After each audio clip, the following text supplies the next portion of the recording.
61% of people feel expected to just get over stress. Yeah, it's like just power through the moment. CEO of Calm, Author of Recharge. David Code. Good stress could lead to resilience. You're never really going to have a stress-free work environment. Not everything has to be 24/7, 365, because at some point you've caused a lot of bad stress. That's a real kind of indicator for you to say, I need to really kind of take a hard stop and figure out how I recharge.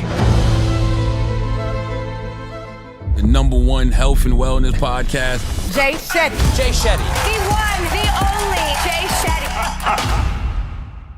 Hey everyone, welcome back to On Purpose, the #1 place you come to become happier, healthier, and more healed. Thank you so much for tuning in today. Today, I'm so excited because I talked to a really good friend, someone that I respect so highly and admire so deeply, and I've had the fortune of knowing for the last couple of years. I'm talking about David Coe, the CEO of Calm, the leading app for meditation and mindfulness, and a new author of his book, Recharge, that offers tips for the best mental wellness practices in today's digital world. The book has interviews with rappers, rebels, and innovators as he travels talking about stress, burnout, and feeling drained. If any of you are feeling stressed right now, this episode's for you. If you're feeling drained from work right now, this episode's for you. And if you need to recharge, this book and episode is for you. Please welcome to On Purpose, the CEO of Calm, David Coe. David, it's great to have you here. Thank you, Jay, for having me here today. I'm so excited. I'm so excited because I really feel like ever since we met, I felt like we hit it off. Right away. Yeah, right away. Yeah. And I've been fortunate enough to have you interview me so many times. So I'm glad I get to repay the favor this time round. And I wanted to ask you, just to get our blood boiling, just to start with some fun, I wanted to ask you, David, what's something that you're not calm about? I think there's a lot of things that I'm not calm about throughout my day. I will tell you right now, I am in the throes of my oldest daughter applying to colleges. Even though I try to appear very calm in front of her and cool and collective, you know, and you don't want to be like a helicopter type of parent. There are times where I'm just like, I want to get in there and say something, but I realize almost like the best thing for her is for her to go through it. And I have to kind of take a back seat. And so it's kind of going from where you take the wheel to like you're in the passenger seat and then you're in the back seat kind of peering every once in a while. But I can't help myself from like, I don't know, when she first learned to drive by like saying, oh, I'm stepping on the brake here and there, right? But that's one thing right now that is probably a little stressful. Yeah, no, I can imagine. I read a study that said we process around 72 gigabytes of information per day, Yeah. which the research likened to reading Tolkien's The Hobbit every single day. That's nearly 96,000 words. Right. And you think about that and you go, no wonder we're overwhelmed. No wonder we're burnt out. No wonder we're stressed. And you have this really brilliant analogy comparing the brain and our mind to a battery. That's right. Walk us through this because I Yeah. really like this in your book, Recharge, the way you break it down and explain it. You know, the recharge came from a good friend of mine. And we were talking about mental health. And I just asked her, I said, how's it going with your kids? And she goes, I was talking to my kids and I just said, how's your battery? And I was like, wait, what? And she goes, well, I said, how's your battery? I said, why? And she said, well, if I ask them how they're doing, I get the plain fine. And because they're kids, they're just like, I'm fine. But if I ask them like, how's your battery? They're like, well, it's at like 50%. Or so you may need a snack because they're little. Or it's at 75%. She's like, oh, you're okay. Or sometimes they're at 25% and they just need something, to decompress. While we were talking about it, a light bulb just went out. And that light bulb that went on was about like, she took something that at times can be charged and she took something and really simplified in a way that I think we would all understand, regardless of age. And I asked her, I was like, can I run with that? And she was like, yeah, sure, whatever, right? And we still laugh about it, Brenda and I, because she's like, wow, you actually took it. And I was like, yeah, I used it as a theme. I talk about it. I go to clients, I'll go out, and it just kind of resonates with people because it's simple and it doesn't kind of draw out any emotions. It just says like, hey, how's your battery? How are you feeling? And I think that sometimes that gets lost because we try to make it bigger sometimes than it is. And it's really nice when you can kind of just simplify it and just ask you, how's your battery? How you doing? I love the question, how's your battery, even more than how you doing, like you said, because I think sometimes I think you also mentioned that we can scale everything up to a 10. That's right. So everything can feel like it's a 10, it's the worst. Or everything can feel like, oh, it's just plain old fine. That's right. And then you don't have much to play with. Whereas when you get a number, walk us through the different breakdowns as you do in the book. Yeah. Because I think when you look at 0 to 100, we're very good at feeling 0 and maybe 100, right? Like if it's your kid's wedding, chances are you'll be at 100. If it's like your kid's birthday, like you're at 100. Like there's these joyful, 100%. blissful moments in life that people experience and we go, yeah, that was a 100 moment. And then we all know what a 0 moment feels like. You lost a loved one who sadly passed away. You lost your job. Like there's these very 0 moments.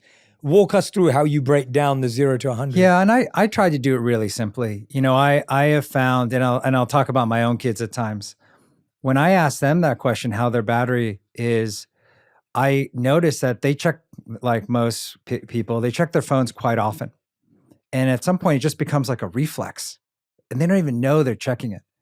But when they do look at it and the power's down or it goes yellow or it goes red, they get a little panicked.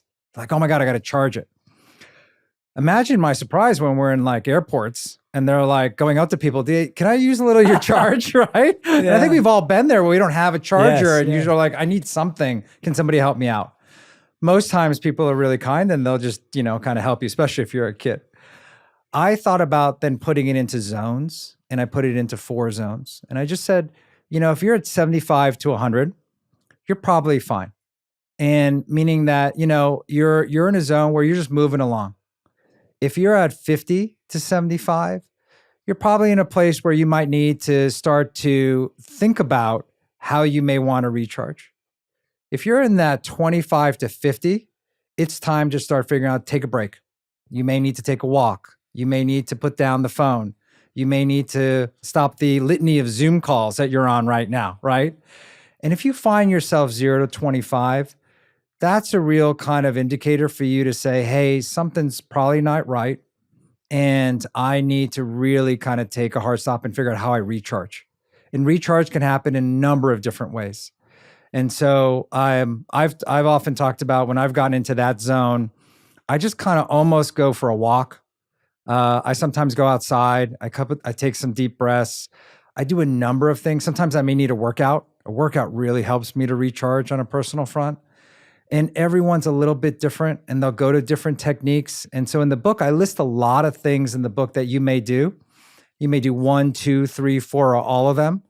And they're just really techniques for you to figure out what works for you. Mm-hmm. Yeah, no, I really like that breakdown because I think we're all better when we're measuring things with numbers. That's right. There's a specificity there. Yeah. And I'm one of those people. I think the way your phone is charged says so much about you as a person. So my phone is always charged. Yeah. I'm very rarely below 30% or 40% on my phone.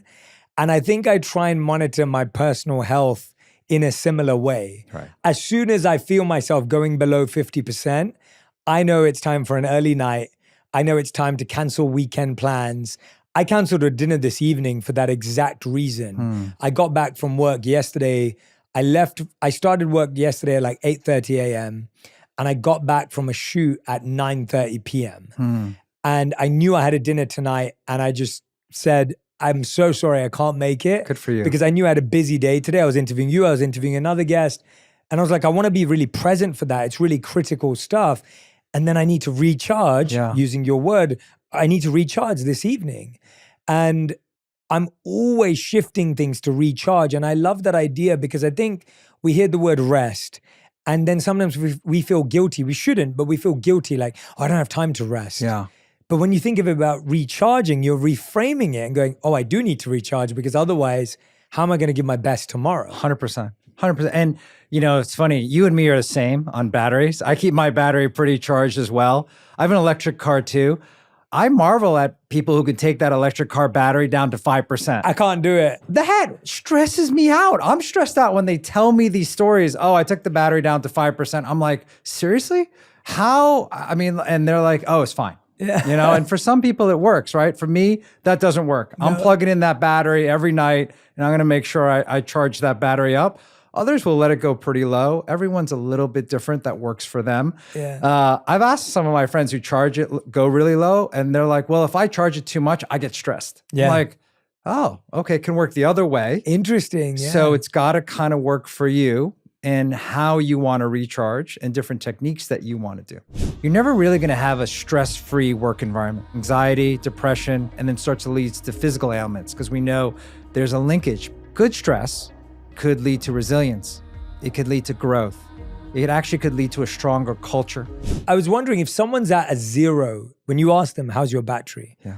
And if someone says, I'm at 5, and I'm talking about emotionally, mentally, not their car or their phone, what would you say to them? How would you communicate with them some of these tools when you're at 0? I've learned to take the space to give them space so we can actually have a proper conversation.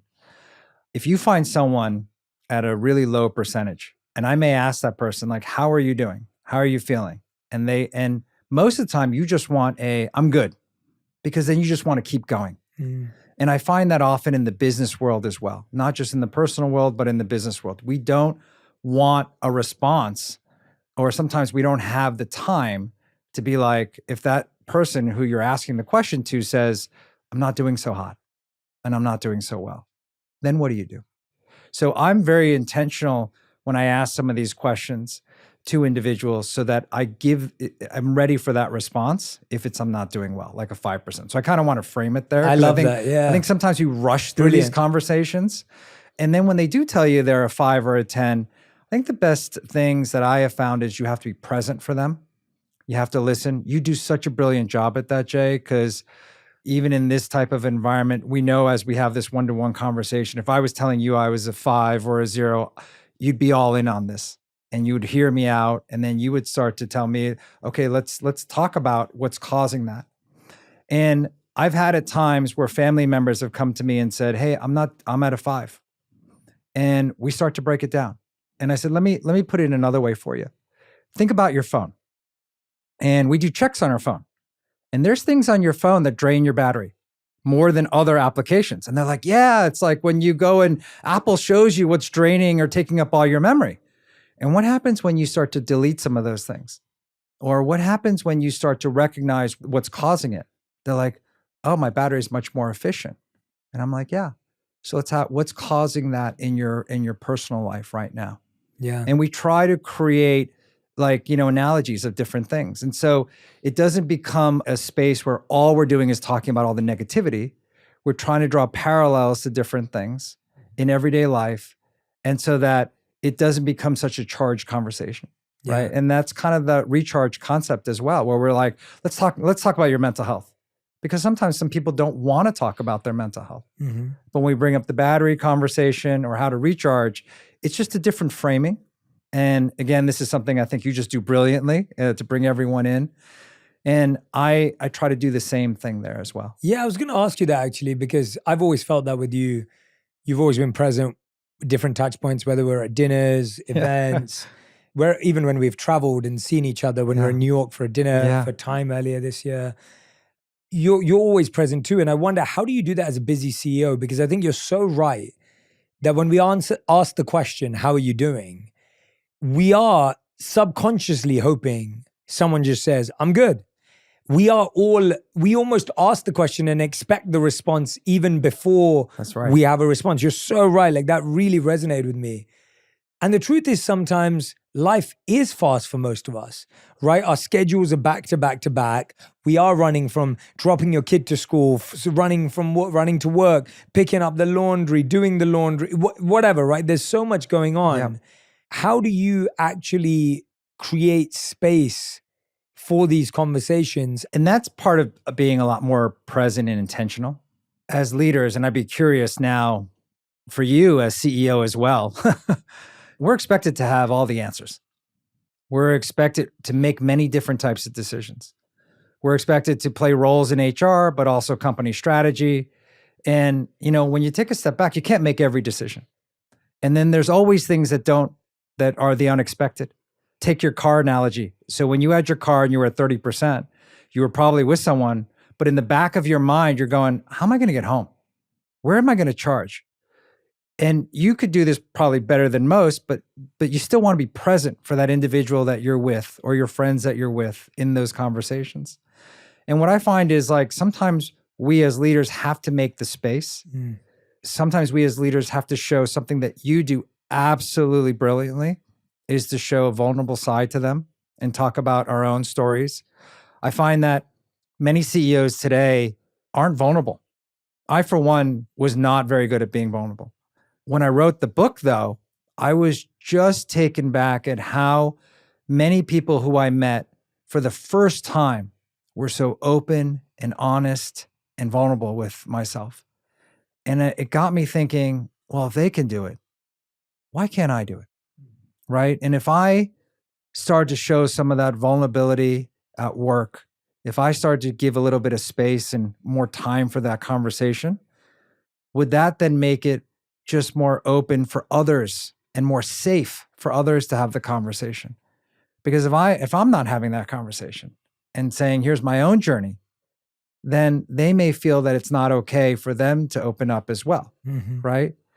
I'd just be curious, like you as CEO, right? You've got all these different businesses. How do you do that with your own employees? Yeah, I think it's for me, it comes to the balance. So vulnerability is a great point, and I really appreciate that, because I do agree that if you create space to share what you're going through with your teams, they then have the permission to do the same. And I think I was mentioning when we did a panel at Calm Coast a month ago or so, I was talking about a client of mine that I was coaching who's the CEO of a very large corporation. And we'd gone through a transformation. They were saying to me, Jay, I'm feeling good. And I was like, great, well, you should tell your team about your journey. And they were like, how can I tell them? Right. And I said, what do you mean? And they said, well, if I tell them, they're going to think I'm weak. And I was like, no, I promise you, they're going to think you're strong. And I think we're still redefining and reframing strength in the world today. I think there are some of us who still see bravado and arrogance and chauvinism as being strong. And I think that's shifting, but it's shifting very slowly. That's right. And so it is a cultural expectation as well, societal expectation of strength being this kind of facade. But I think a lot of us are now realizing, well, no, strength is being able to show both sides and open up and be vulnerable. I think the other thing that really comes to mind when I'm thinking about being CEO is I think stress can make people work harder, but it's the right amount of stress that makes someone work better. So good. So true. Right? That's There's so a true. spectrum of stress. So and so true. if I just keep checking in with someone and going, have you done it yet? Are you done yet? Why are we not there yet? Why did the numbers not triple this? If I do that, they're going to feel stress. And they may work harder, but that doesn't mean they work better. That's right. And so to me, the right amount of stress, and I want to ask you this as well, talk to me about the difference between good stress and bad stress. Yeah. And how you've been able to harness the right amount when you've got it right. In the book, actually, I interviewed Dr. Aditi Nurikar, and you met her. Yeah, she's wonderful. Fantastic, right? Yeah. And we got into this whole conversation of good stress, bad stress. Use stress, good stress versus bad stress, distress. And, we talked about how good stress could lead to resilience. It could lead to growth. It actually could lead to a stronger culture. You're never really going to have a stress-free work environment. Agreed. We're always going to have stress at work. We're all going to have deadlines. We're all going to have things we're going to want to hit. But not everything has to be, just like you said, 24/7, 365, because at some point, it's going to stack so much that you as a leader are realizing you're probably not being very efficient. Your employees are probably not working super efficiently, not working well together. And you've caused a lot of bad stress, distress in their life. That's leading to things like anxiety, depression, and then starts to lead to physical ailments, because we know there's a linkage between your mental health and your physical health. And so that becomes a very vicious cycle, especially in the workplace. And that leads to a lot of unproductivity. What I found with the two is you really have to find that right balance and understand there will be, and just talk about it. There's a push. We're all going to make a push. We did it recently as a company at Calm where around the elections. And we treated the elections like our Super Bowl moment because we knew and we saw the data that people's stress was rising every day as that day, November 5th, got closer and closer. We saw it in the App Store, we saw it in comments, we saw it on social. So we really came together as a company to do different types of things around that. Take a breath, 30 seconds or 15 seconds of silence. We showed animals from the San Diego Zoo on Instagram. And we got so many people commenting that day that said, hey, thank you for the silence.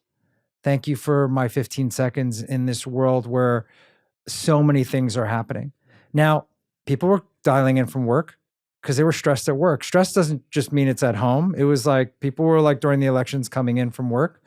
And so we wanted to give them a little bit so they had a release so they could be more productive. So there's a lot of things around stuff that I look at for good stress and bad stress and recognize there's always going to be a push-pull. But that's the part where you can't do it alone. You got to have a good team. You got to talk about it. You do this so well and make sure that becomes part of your fabric, your culture, your DNA.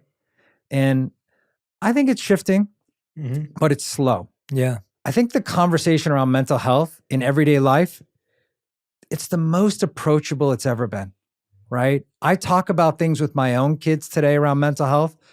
When I was a child coming, I'd be curious, like for you, like immigrant family, we didn't talk about our mental health in my household, right? We talked more about powering through things.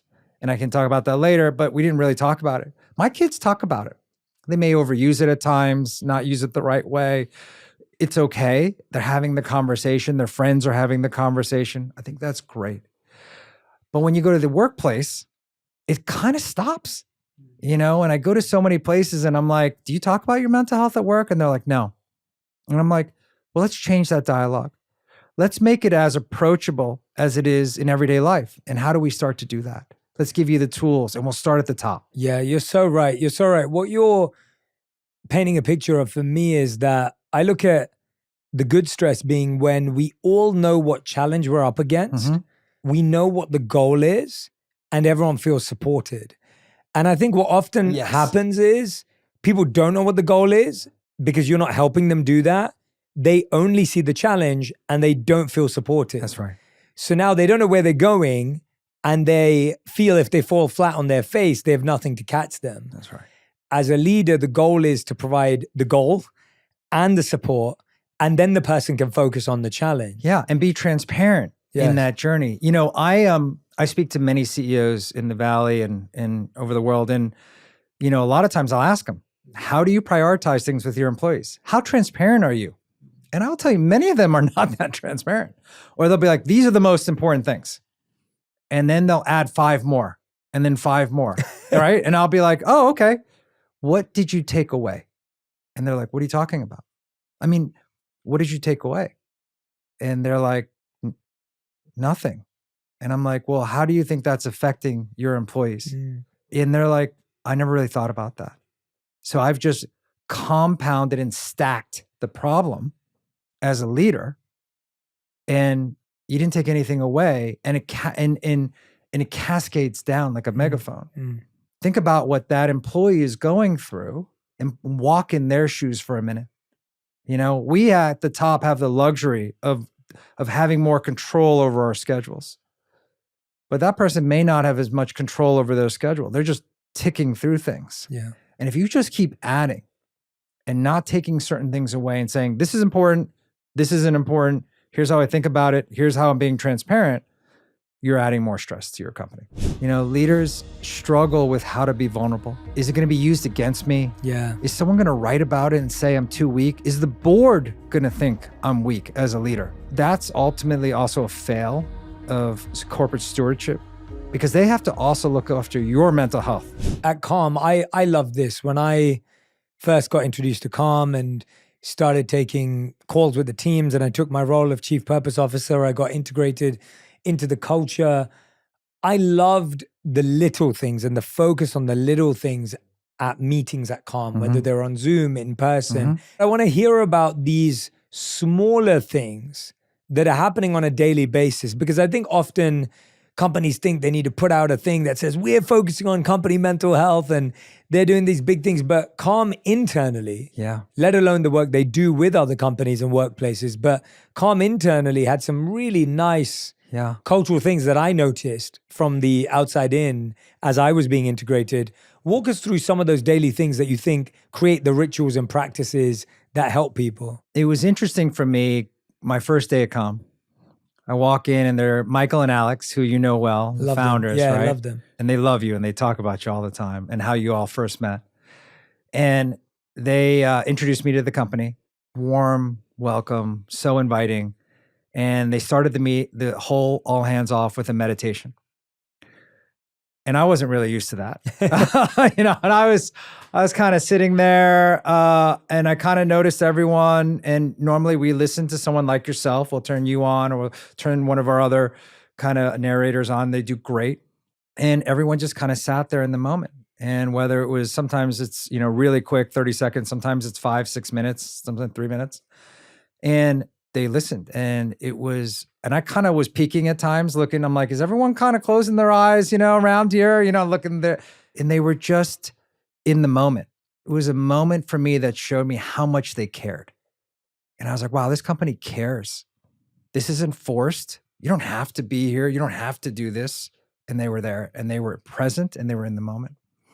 So that's like some of this, that was one of the ways I knew this company was going to be different. And then I watched as the company did things around gratitude, where we end every all hands with gratitude. We read things that have come into us, and it's a reminder of the impact we're having. And I think that's why sometimes I'm so stressed, because I feel this weight of responsibility where every second of every day someone is using the product. And I just feel like if we're not answering them, we're not helping them in the moment, someone's not getting something that they need. And I feel that stress, and I feel it's really responsibility. Yeah. And I talk about that with the employees. And I think it's really important to talk about that. So we do the gratitude piece at the end. We have Zoom free days, where I talk to employees about, hey, if you're in a moment where you find yourself in 5 Zooms, take a beat. You don't need to do that. And if there's meetings that don't make sense, just like you did tonight, which was great, just say no. It's okay. We'll figure it out. And I do that too. And I try to be a lot more purposeful now, because it helps me then be more present in the meetings that I need to be in.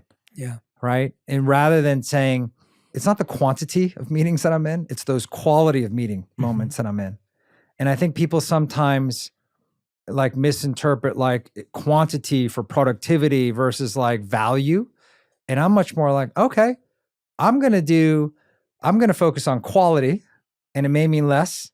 And that doesn't have to sacrifice my impact. I was going to ask you, how does it impact productivity? And I do think that we've convinced ourselves that if I'm doing more, if there's more on my schedule, if I'm jumping around, we've created our definition of value to be around busyness, right? Yes. And we all feel we're more important, valuable, and it's subconscious. Again, you just think, oh yeah, if I've got a lot to do, then I must be doing something. Yeah. How do we start to shift that conversation? What have you learned about that? I know you interviewed some amazing people as well, as you were saying inside the book. What did you learn about how we can reframe what we believe makes us valuable? Yeah. So I had, 2 people in particular.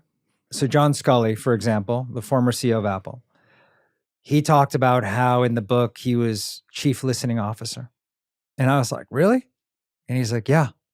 Like Steve asked that we make our own business cards, and I wrote chief listening officer. And I sat there and I was like, wow, that was great. You listen. And so, because so often, you just start talking. And he's like, no, I became a lot more purposeful if I just listened first, said probably less, but that impact was greater because I heard what was happening. And I thought that was great. Yeah. I had Jack Rowe, who's a former CEO of Aetna in the book. He came over and he said, sometimes you have to put yourself into neutral. And he's like, and you have to give yourself space because you can't run at 100 miles an hour. And if you don't give yourself a little bit of a break, no matter what position you're in, you're going to find yourself upside down, and you're not going to figure out how to turn back up. And I appreciated those conversations with them because they're a little bit more old school in their approach. They think we're a little bit more in the middle now. And then there's a younger generation, right, that's coming up who thinks about things completely different. It's been such a privilege to be able to kind of talk to so many different people who are in that continuum, to kind of hear how they're managing it, right? Even like how you think about things today and how you manage all that, right? It just must be a lot coming at you today from many different angles when they're like, Jay, what do you do? Right? Yeah. And I think for me, it is the old cliche, but it's so true. Like, you are only as good as your team. And I do think being a leader means taking care of your team. That's right. In one sense, I feel like that's all a leader actually has to do, is be the coach, therapist, support system, or provide and bring those things in for the team. And you almost become a coach. Right. And yes, you're being strategic. Yes, you're being a visionary. But a lot of it is just loving people and supporting people. I find, at least, I find like that's what most of my time is taken up 100%. doing, because everyone has their emotions. And as long as you have smart people that you're working with, then those people are the people that investing in them as humans is allowing them to do what you trust them to do. That's right. But the thing that's holding them back is usually something emotional or mental. It's rarely professional that people have challenges in, I find. It's something they're going through in their personal life. It's a mental block that they have. And if that doesn't get healed and accessed in the workplace, that's going to be the spanner in the works. Like, that's going to be the thing that bottlenecks the process, creates inefficiency, creates a lack of trust. That's right. That's the kind of stuff that gets in the way. Yeah. And a lot of times too, when you talk to people, they have no idea what's happening outside the workplace. You know, but so much that happens outside the workplace affects the workplace. It's really important for companies too to have mental health support tools for employees. So when they need things, people to talk to, you know, applications, whether they're Calm or others, therapy if they need it, if they just make those available and known, that's another step in the process. So that's why I always tell people it's not just one thing. It's kind of like a number of things you have to put together, because people may take bits and pieces of each to make it their own. But it kind of shows them when they need it, it's there. And a lot of times people will go look for things on their own. You know, they'll search and they'll see if you got tools and what companies. And I do find that you sometimes will lose good people because you're not supporting them in their journey. And so the more you could be there for them, and they know that, they become some of your most loyal, most productive, most culture bearing, you know, carrying the flag employees. And you didn't have to tell them to do it. They just kind of did it on their own. Absolutely. And I feel like those often are the best ones. And we have a lot of those. And I just feel very privileged that we have so many folks like that they just care deeply and it's personal for them. My previous company I had started was a caregiving company. And one thing I had noticed in that company was that so many people that were caring for others were suffering, right? And then they had to go to work. And people had no idea that they were doing like 5 jobs. Caregiver, they were worrying about their finances. They were trying to figure out how they help people. And then they had to go to work and they had a litany of things they had to go do. And most people have no idea all these things are going on in their people's lives, right? Because sometimes we just don't ask the question, and because we're so busy ourselves, or sometimes we don't want to ask the question because we're so busy ourselves, we can't take anything else on. But I just feel that if we are just more aware and we create space for employees and we listen to what they have to say, flexible work schedules, what are they asking for? That's why I constantly poll our employees as well. What do you value? And they'll tell us. And then if we have stuff that they don't want, we put it away. I sometimes like, oh, all my employees want this gym membership. And then nobody uses it. Right? And they're like, just ask. Yeah. And I'm like, now I just ask. Let's have our team go out and say, here are the top 10 things. What do you want? And then we'll take away a couple things that they don't use, you know, and we'll try to ask that almost every year. Totally. I couldn't agree more. I love gift giving. It's one of my love languages. And you were so kind to bring me a gift today, which was very thoughtful and very useful, and both of which I will use. And the reason I'm saying that is I love giving gifts too. And so, over the years, when it comes around the holidays, I love getting gifts for my team. And for a long time, I'd always be guessing like what everyone wanted. And you assume that something's cool or trending or whatever it may be. And then you start to realize what you just said, people didn't really want that. Yeah. And then at one point we were like, okay, well then we won't give gifts. We'll just, thank people and whatever else it was. But then we were like, no, but people like it. Yeah. Everyone enjoys it. And so it's so funny. We've started polling over the last few years, like what kind of gift would everyone like? And the number one answer this year was infrared masks. Like, so what you got What me I got earlier, you, yeah. That was The the red number light, one request. Yeah, yeah, the that's red light, the red light. Yeah. Yeah. So that was the number one request. Yeah. And we're like, oh, easy. Now we know what everyone wants. So we're going to get that because it's easier Yeah. rather than us guessing. Yeah. And I agree that I do think people inside of organizations today want mental health tools. They That's right. want meditation practices. They want mindfulness opportunities and tools and apps and everything else. I do believe there is a big demand for that. And I think it's only growing Oh, yeah. because people are feeling that if you don't have that, you can't have that conversation in the workplace. That's right. I think this is the part that I want companies and leaders to understand. If you're not providing tools to support people with their mental health, they don't have a vehicle to talk about it at work. That's right. If it's available to everyone and they see it come out in the newsletter and the team's available and everyone knows about it, they can say, oh yeah, did you see we're using Calm now? And I've been doing this one and which one have you been doing? Yeah. And now it allows for connection and conversation and community, as opposed to without it, someone may just never talk about the fact that they've been struggling to sleep for 7 days. 100%. Right? 100%. And I find that too amongst the younger generation. They just expect these things, Yeah. and they're asking for them, and they'll give up other things along the way. Yeah. And they're very vocal around it. And we've seen it now in all industries. We've seen it happen in banking where people feel like, hey, you're not listening. And it takes a moment where they have to go to the press almost, right? It shouldn't have to ever get there. Yeah. If they were listening to those kids and listening to your employees, then you've got a continuous feedback loop. Yeah. More companies, the baseline will be you have to have these services going forward. And I think over time, then that will open up a dialogue. And I also think with CEOs today, I'll tell you, because it starts so much at the top, if you start to have some of these conversations and say, here's how I think about it, here's how you're being vulnerable, that too opens up a different conversation. And then that can just kind of percolate within the company. And then I think the whole thing starts to move faster, right? And then we can start to get more into a conversation of like, okay, now how do we get you the right care at the right time, when you need it, however you need it? Because so much of the conversation we're having right now is pretty basic in my mind. And we just need to get farther along in the conversation. Yeah. I think a lot of people will question listening to us going, well, how does mindfulness or meditation actually help burnout? Or how does it help stress? So that's one thing. And I mean, there's tons of science on that, but I think there's still, so I want you to answer that. And the second thing is, well, how does this affect my productivity? Right? Like, how does it actually get people to do the work that I need them to do? Sure.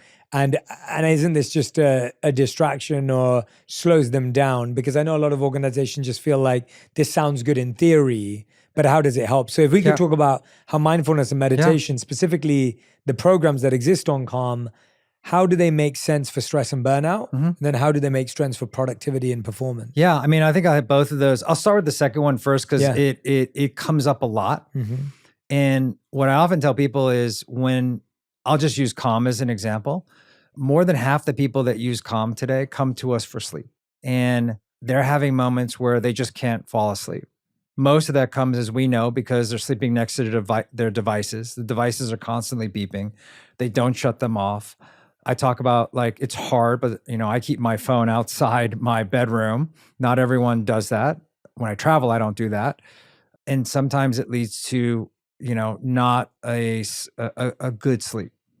And we know when you have a number of those days that start to compound, it could lead to irritability. It could lead to not being as productive the next day when you go to work because you're just tired, right? You couple that at times with potentially bad eating habits or some people drinking habits or other types of habits that aren't, and that doesn't create, and it creates kind of like what I call negative behavior. I had that when I was younger because I didn't understand some of these tools. And I just wish I had some of these tools when I was younger because I didn't do those things that created positive behavior change. When I was in banking, for example, when I got stressed, I turned to smoking, and I was just a kid, and I was like smoking in the stairwell of Salomon Brothers. I shouldn't have been smoking in the stairwell. That's number one. I talked about this with our employees saying, hey, I didn't have apps like Calm or tools to help me in the moment. I wish I did. I probably would have turned to other things and understood that's positive behavior that I could turn to, not negative behavior. And if I have enough of that, then it starts to kind of change the pendulum because I then ended up on a very slippery slope. You know, you're smoking, you start to drink a little bit more, then I'm eating more at odd hours, and then I try to go to sleep. And you just know if you're trying to eat Chinese food at 11:30 and you want to go to bed at 12 or 12:30, you're not going to sleep well because there's just a lot of stuff just sitting there, right? Keeping you awake.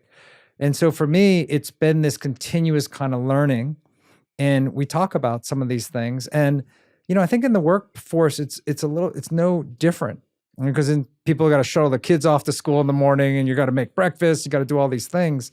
So you kind of need good sleep at night. And it starts, I think, a lot there. And then during the day, we need breaks. People think, and it's in the book that our brain has endless capacity. It's just not true. We don't have endless capacity. You know, our brain, like everything else, needs to recharge. And if you can find ways to recharge, whether it's listening to you every day, congratulations on over 600 episodes. We were talking about the Daily 50 Calm. million streams as our chief purpose officer, which I am so grateful for because there are times where those 7 minutes for me, where I listen to you, whether it's in the car, driving my kids to school, takes 10 minutes. Some days it takes 30 with traffic. They're moments that I just cherish, or when I'm driving back alone. And it just helps me then as I start to recenter myself to be more productive during the day. Or during the day, I take a short break and I know how to recharge now, whether it's going outside, walking, or others, and it makes me so much more productive.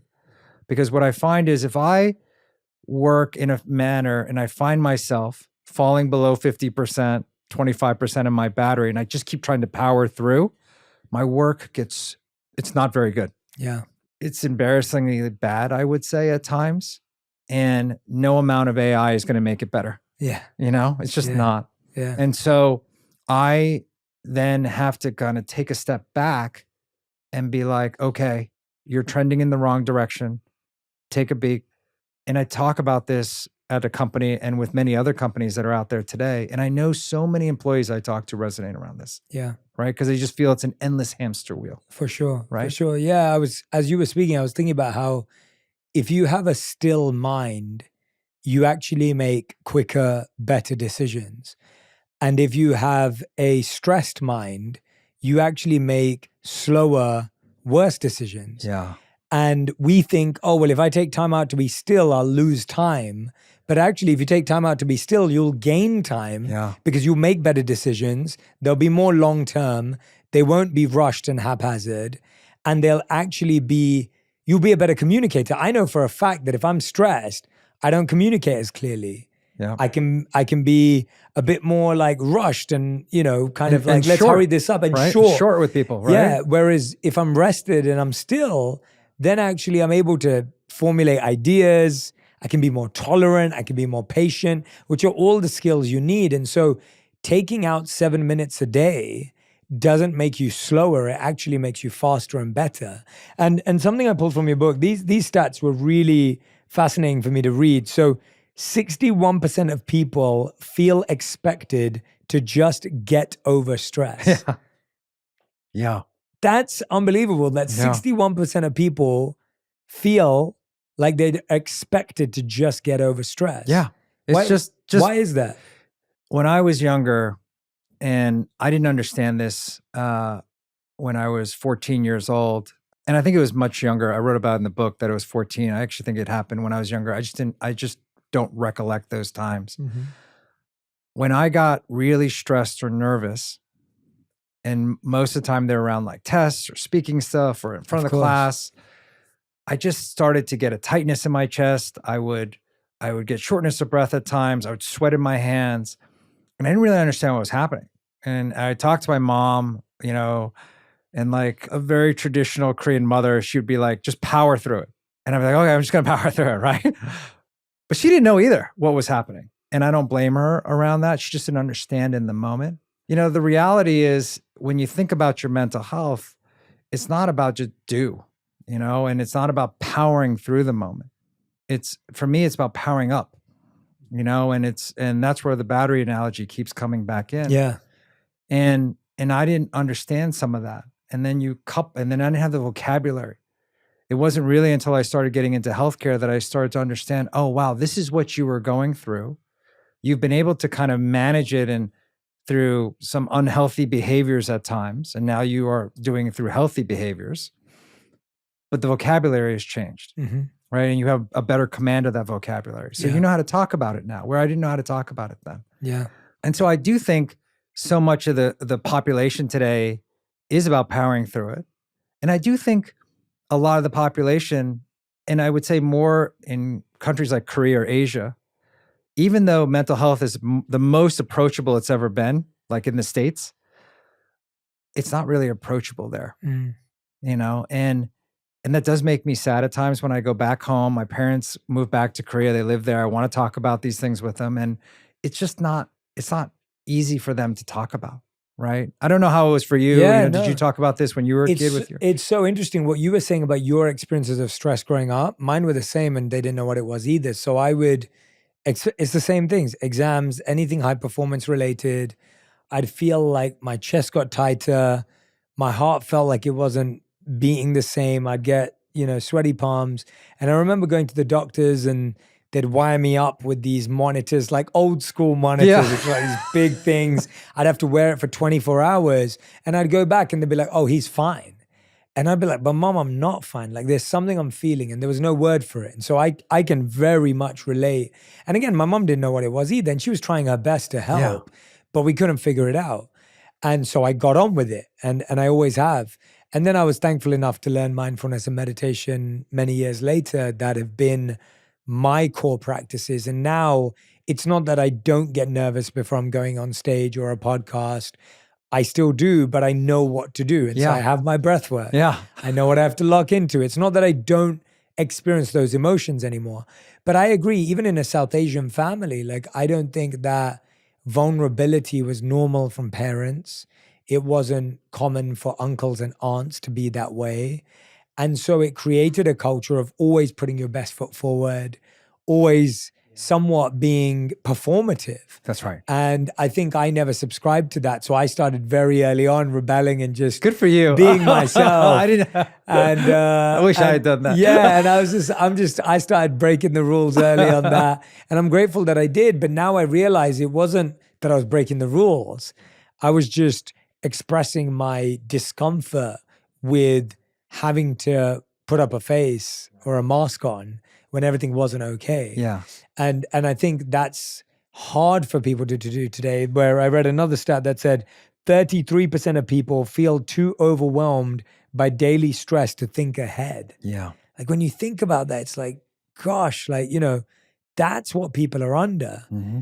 What are some of you forget that, right? You forget that. You just forget it. I mean, you think about those numbers, that's whether it's 2/3 or 1/3 of all people feeling this way. And you start to realize, wow, that's heavy, And if you were in a room and 3 out of 10 or 6 out of 10 are feeling a certain way, you start to realize there's more. That's just why with corporations, I think it's so important that they can take leadership positions. Mm-hmm. Again, I always go back to the top on some of these things because if we're not comfortable being vulnerable, and if we're not comfortable making sure that our HR teams have the tools to talk about this with employees, that we don't support some of these initiatives, we're kind of in a place where we're saying, oh, we don't believe some of those stats, but the stats are there and growing, right? And yes, there's, there's life things that are happening, but technology is moving so fast on the other side, right? I mean, we are definitely in an era right now where kids have grown up with their smartphones. They act differently than, when I grew up or when you grew up. It's just different. And they grew up with this technology. They're very comfortable with it, the speed of it, which is coming. And then there's the weight of what's happening just in life around them. And so some of these things, even at the company level, which are interesting, and you don't do this, is like, and I found this a little bit with myself, I'll just tell you on a personal front, we're taught to play it very safe. And I think that's an important thing too, I'll tell you a lot of people miss, is that, you don't want to say the wrong thing. So you're not going to talk about your own vulnerability because that's not playing it down the fairway. You kind of want to be boring, I'll be frank with you, for a lot of leaders. Not all leaders, which we know, there's a couple of them that are but for most leaders, when you go out there, they're media trained to be right down the fairway. And what I love when I listen and watch your podcast, it's so authentic, it's so real, it's so safe for all of the people that listen. And it just shows, right, with how many people are tuning in every day, right, and listening to you and doing what I did. It's like, I'll listen to somebody and then I'll go back to that. I'll be like, oh, I remembered that. I'm going to go back to that. And it's just because we just play it safe in a lot of places today. And you don't want to say the wrong thing. Yeah. And I think it's okay. Like, even if I was here with you today and maybe something and I didn't say the right thing today, I'm in a space where I feel so safe with you right now. I just want to be myself, and not everything's going to be perfect. Absolutely. Right. Yeah. And that's kind of part of life. And I've started to accept that. And I've become much more vulnerable with my own employees to be like, hey, this is okay. And because of that, in the last couple of years, we're stronger. We're stronger as a company. We just had a board meeting and they're like, wow, this is great. Everyone's like, yes, we're doing much better. But I think because we're developing and really building on the right culture, we're asking the right questions, and we want to lead by example. Yeah. Right? What was something you shared with them that you feel was challenging, uncomfortable, that led to that breakthrough? Yeah, I in the last one that you were at, I did talk about my smoking as a kid. I talked about me being overweight as a child, dealing with that insecurity. I've always had a struggle with food. I love French fries. I'm just gonna, I guess I'm telling all, I love ice cream. And I think sometimes, and I have no matter what I try to do diet-wise, if you put some fries in front of me, I'm going to eat them. If you put some ice cream in front of me and my kids are having, I'm going to eat some of that too. And my kids are like, Dad, I thought you're like full. I was like, I was. All right. So I struggle with that. I know when I'm a little bit stressed, I'm a little bit of a binge eater as well. I try to obviously develop a lot of healthy habits also around how do you be healthier. And so I do exercise a lot more. But some of those things are hard just to get rid of. It's more like you're going to have to live with it, and it's how you live with it. That's like that comment about stress. You're never going to have a stress-free workplace. Yeah. But you got to figure out how you just have more healthy stress, right? How you stress rather than distress. Yeah. What's the most common thing you hear from leaders that they're struggling with in their organizations when it comes to stress and teams' mental health? I think a lot of leaders today struggle with, as I spoke to you about vulnerability and how you gave the story about vulnerability, that story plays over and over again. Wow. Leaders struggle with how to be vulnerable. And I think it's generational on a personal. I think the new leaders that are going to rise, the ones in their 20s, are going to have no problem. All right? Because when you look at social media today and a lot of the younger generation, they talk about their mental stress and they talk about their mental health, and they're very open about it. Now, again, they may overuse it or, but at least they're having a conversation around it. I think, with other leaders today, when I talk to them, they're just like, hey, is it a sign of weakness like you brought up? Is it going to be used against me? Yeah. Is someone going to write about it and say I'm too weak? Is the board going to think I'm weak as a leader? And I think that's ultimately also a fail of corporate stewardship, because they have to also look after your mental health, And so when I'm fortunate to be on the board of Calm today, but if I wasn't CEO, I would be asking that CEO, hey, how are you doing? How are you holding up? Let's not talk about the numbers today. I find it really effective when I meet with CEOs and they ask for some coaching. We don't talk about any numbers. We don't talk about the metrics. We just talk about life. And we'll eventually go to that later. But I think when we start with more of a trusting place where we can understand what's happening around you, then I can be much more thoughtful in the type of advice I give. But this also means I have to create the space and the time to do it. So not everyone has that, right? And that's where I think it's just really important to be really intentional, right? Be really purposeful in these conversations. Yeah, I think one of the reasons why we struggle to recharge is because when your phone's running out of battery, there's only one, well, we're also bad at this. There's only meant to be one type of charger. Now, I've seen people charge their phone with their Mac charger. Right. You're destroying your phone, right? You see it being charged with the iPad charger. But the point is there's one charger. Yeah. And I think when it comes to life, sleep is a charger, meditation and mindfulness, 100%. food is a charger, working out is a charger, and people you love, being around good relationships are a charger. And if everyone, while you're listening to this, if you could figure out the most common times you feel at 1%, 5%, 10%, 20%, and figure out what's the charge you need for that. Well said. Right? That's what I think we need to do. I'll give an example. I went to an event the other day and I had to fly out of town and come back into town. I got back at 4 a.m.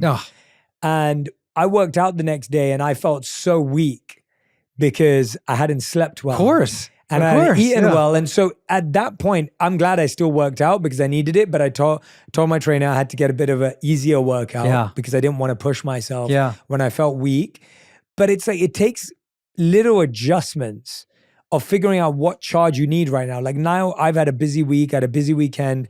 This weekend, I know a recharge means I need no social plans. That's what's going to recharge me. And so I wish everyone could just write down while you're listening to this and while you're reading David's book, Recharge, you write down what are those most common experiences you feel when you feel drained, when you feel overwhelmed, when you feel burnt out, and what is your charger so that you don't have to think about it in the moment. Because when you're trying to figure it out in the moment, that's when you get more overwhelmed. I know before I go on stage, I always practice breath work. If I've had a couple of late nights, I know sleep is the only charge that's going to solve it. Yeah. Right. Speaking of that, because you've talked about, certain rituals, are there certain things that you do every day, like religion, every day that you just do? Yeah, I kind of do what I call what I feel is a good 80-20. So I know 5 days out of the 7 days a week, I'm working out. 5 days out of 7, I'm meditating before 9 a.m. And then the other 2 will be meditating after 9 a.m. And I like that balance that I have. Gratitude, something I'm practicing every single day. No, I love that. Yeah, it's such an important one. I think we do something with my team that I love. Every Friday, we'll do a weekly win.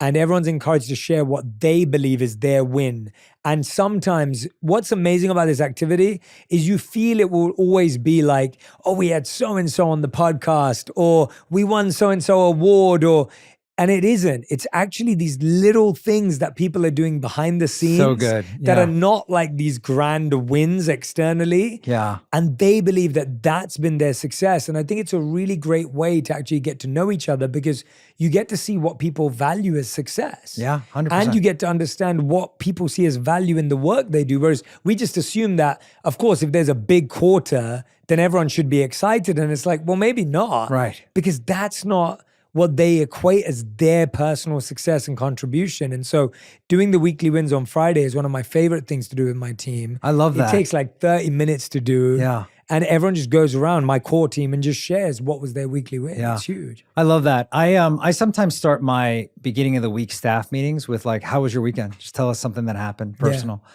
I also find sometimes we get into all the details without getting to know one another. Yeah. And I find a lot of times teams don't work well. They can work better together when they're a little bit more personal with one another.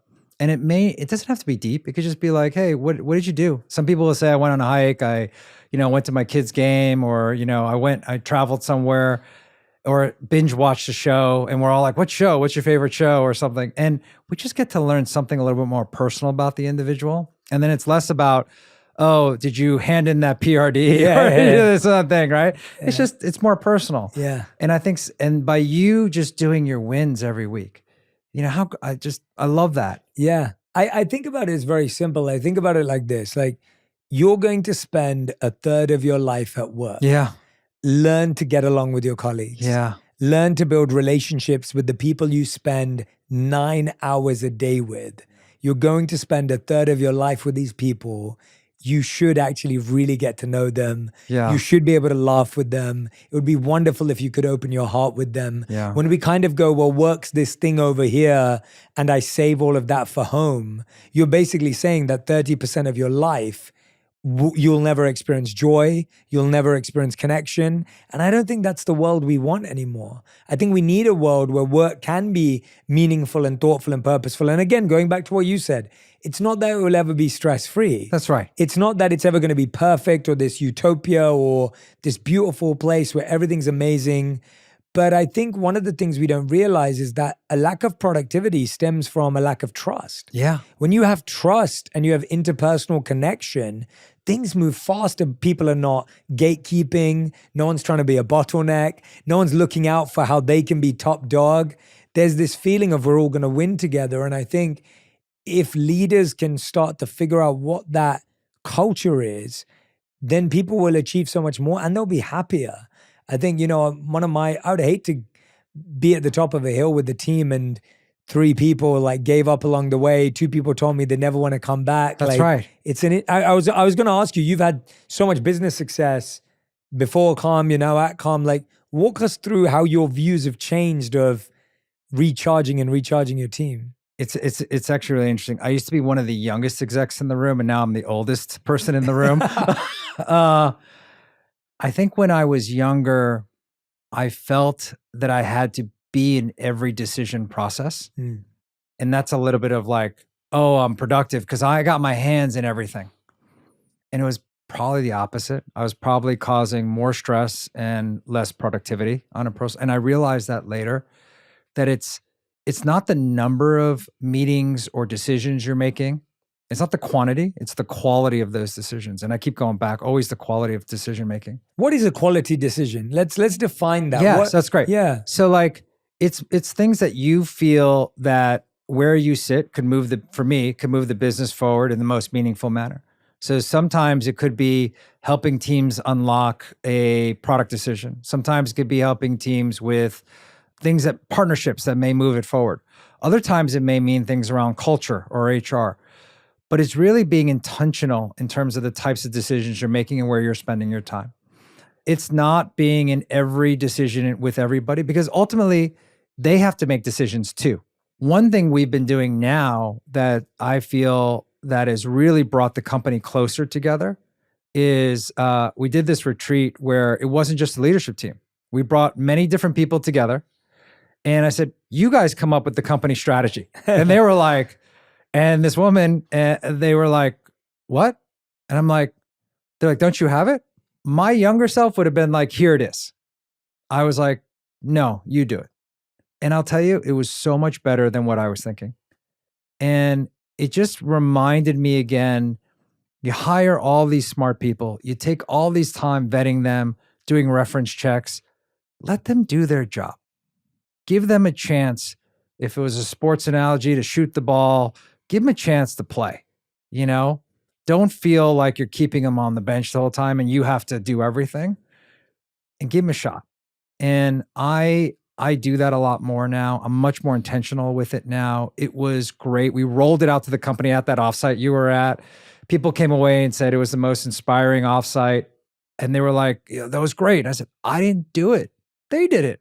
It came from the team. And I think it felt so much more meaningful to them because it came from them. Mm. And it was so much more spot on. And and really what it was around was, we've talked about trying to make the world healthier and happier. We've talked about, as a company, trying to be with you every step of the way in your mental health journey. And this was really around how do we become the most impactful consumer mental health company in the world. And when I sat back and said, that's what we want to become.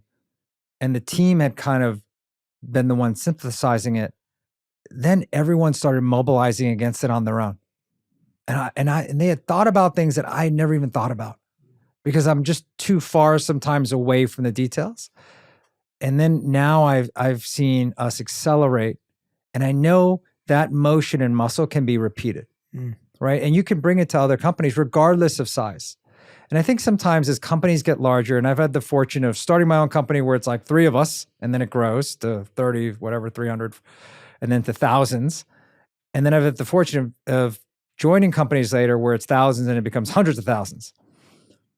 Ultimately, that culture is your bedrock. You know, whether or not how many people you stack on top of it, what you start to set as your foundation will percolate amongst the entire company. And if you don't do that the right way, and if you're not then you may not get the results that you're happy with, right? And you may create more stressful environments that you just unintentionally didn't think about. And that's where I really appreciate about when leaders come around, they talk about being more thoughtful in their decision-making process, being more vulnerable, being more open, really thinking about employees' mental health, but then not just talking about it, but then really acting upon it. Totally. And if you can do that a little bit year after year, right, you can really create a special culture. And I think they'll do special things. Absolutely. David, it's been such a joy talking to you today. I really enjoyed our dialogue around recharging. And, you know, I'm so grateful for the work you're doing at Calm, because I remember being a analyst at Accenture, and I was tasked. I'm sure you were really good. I was okay. I was tasked with teaching meditation in my spare time and mindfulness in my spare time at the company. And I would travel around and I would do lunchtime sessions and after work sessions, and I couldn't scale myself. But now, thanks to Calm, not only am I able to scale myself to more people, but we're able to introduce people to so many amazing hosts and narrators that we have on Calm. And I think inside an organization, you no longer need someone running around the organization physically trying to serve lots of people. You actually have the ability for everyone to tune in. And we end every On Purpose episode with a final 5. These questions have to be answered in 1 word to 1 sentence maximum. So David Coe, these are your final 5. The first question is, what is the best recharge advice you've ever heard in your life? To be more present. I recognize at times that I've been there, but not really. And so you do so good at this where you're just so present, whether it's one person or hundreds or thousands. I've seen it. I've been in your auditoriums where you've traveled and everyone feels your presence. And so presence. I like that answer, not the part about me, you're very kind, but because I don't think we realize how draining it is when you're not present. And you gave that great analogy earlier. When you have lots of tabs and apps open, that's when we drain our battery. That's right. And so many of us are draining our battery by thinking, oh, I'm here right now with David, but actually if my mind's over there, I'll get more done. And you're actually depleting your battery. So it's a great answer. Second question, what is the worst advice you've ever heard about recharging yourself? Sorry, Mom, because she's going to be listening and watching. And my mom, I love my mom. So I'm going to start by that. And she's given me lots of great advice.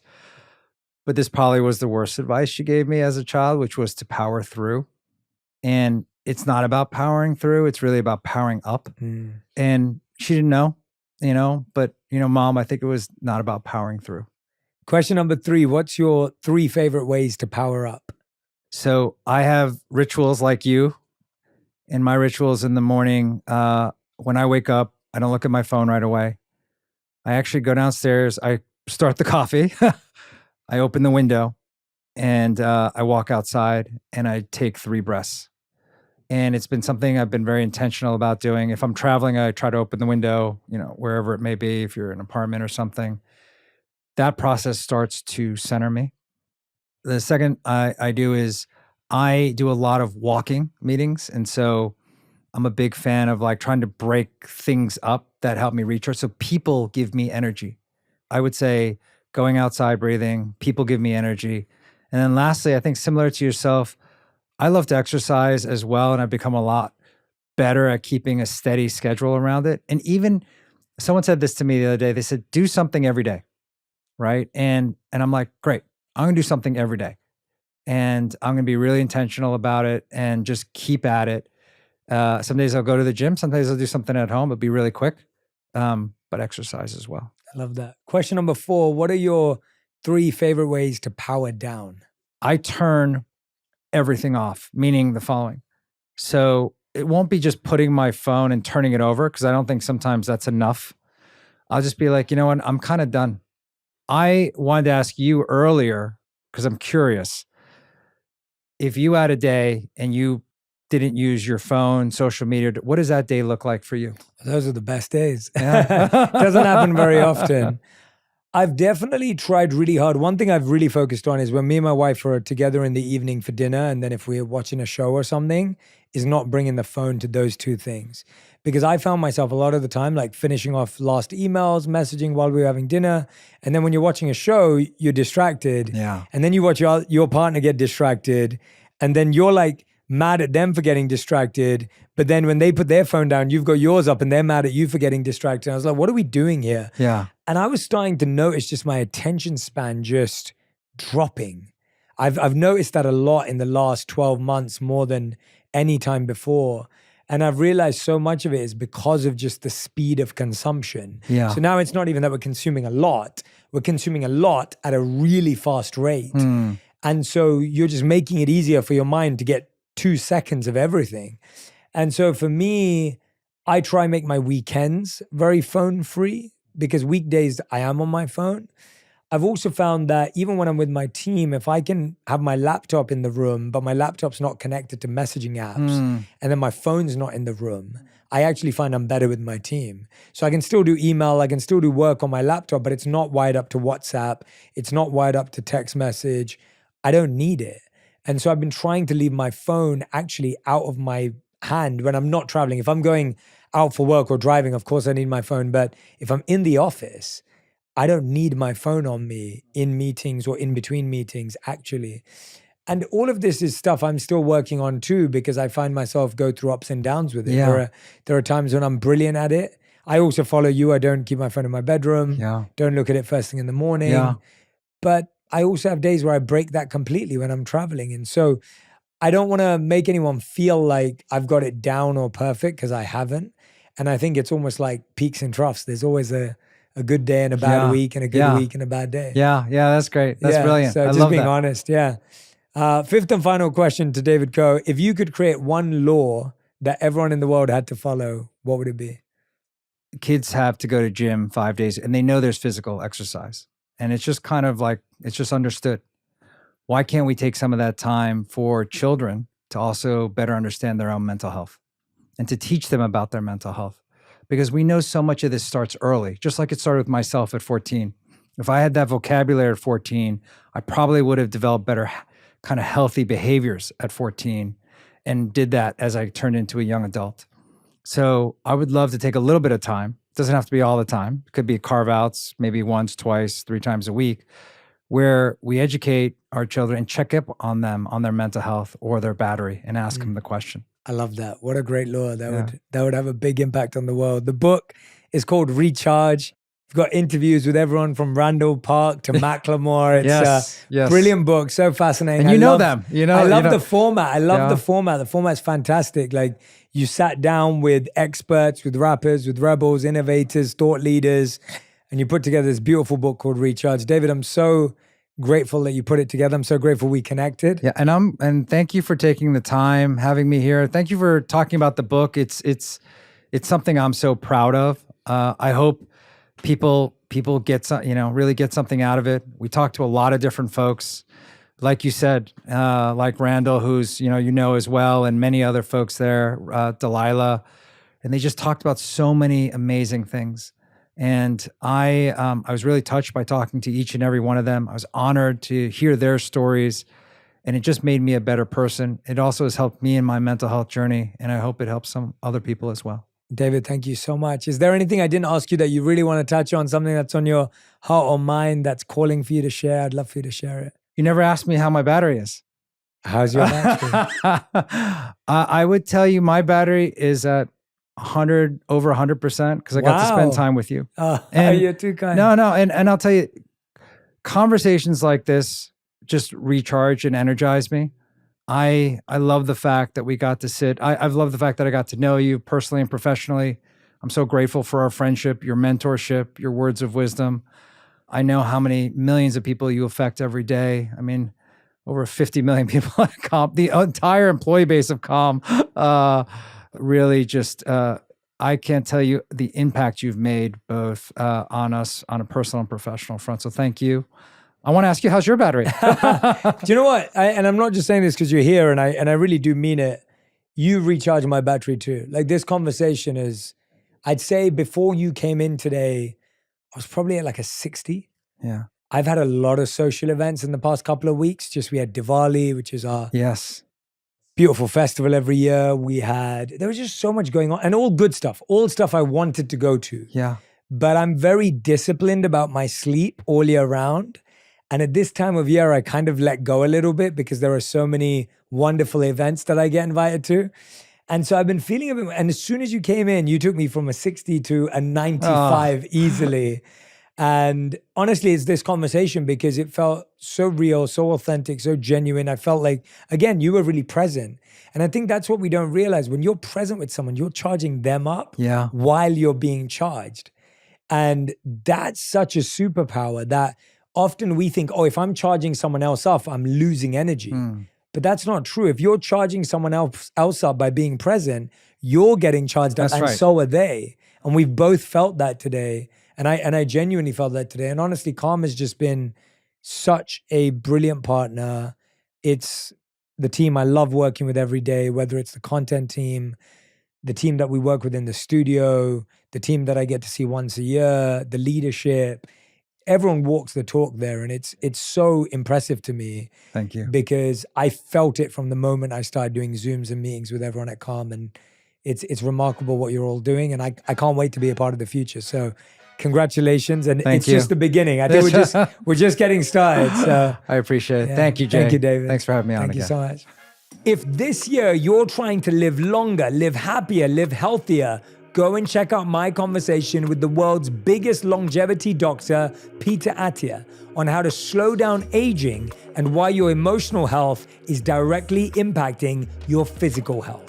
Acknowledge that there is surprisingly little known about the relationship between nutrition and health. And people are going to be shocked to hear that, because I think most people think the exact opposite.